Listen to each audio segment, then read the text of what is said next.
అయితే అప్పుడు తమాషా జరిగింది.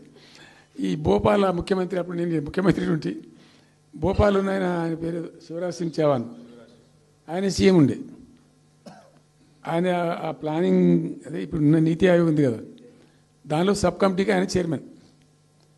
నేను భోపాల్లో పెడతా బాయ్సాబ్ జర వచ్చిపోను అని ఖచ్చితంగా ఊరికే బతిమాలితే ఫోన్ల మీద ఫోన్లు చేస్తే ఏం భోపాల్ లేవా మీరు చూసుకొని అంటే, లేదు సార్ నువ్వు తప్పకుండా రావాలంటే సరే అని పోయినండి. అయితే ఆడొక ఇండస్ట్రీ మినిస్టర్ ఉంది, వాళ్ళ గవర్నమెంట్కి ఉంటారు కదా మధ్యప్రదేశ్కు. ఆమె వచ్చి నీ కొడుకు వచ్చి బాగా ఆగమాగం చేస్తానని మమ్మల్ని అంటే, ఎందుకు చేస్తాడమంటే ఆయన అదొకటితోటి మాట్లాడి ఎక్కువ చేసుకుంటుండు బాగా అంటే, నువ్వు కూడా అనలాడు గట్టిగా చెయ్యి.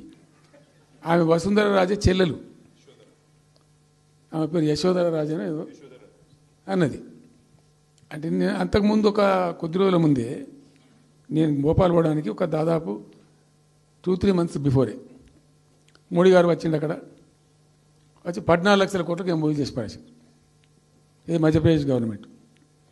నేను మొన్న 14 లక్షల కోసం చేసిన కాదమ్మా, మీకు నాకు అర్థం కాదు, నీకేం రాలేదంటావు నువ్వు, ప్రధానమంత్రి మీకు సపోర్ట్ ఉండే, మీకు పార్టీ మీకు మంచిగా నీకు ఇంత లాభం ఉంది అంటే, ఓ సో బోగసాయి సాబా ఆమె నేను అతను ప్రామిస్ చెప్తాను. నేను ఐ షాక్డ్. అది వచ్చేదా పోయేదంత వాటిగా గ్యాసు అంటే, ఈ గ్యాసులు ఎవరిని మోసం చేయడానికి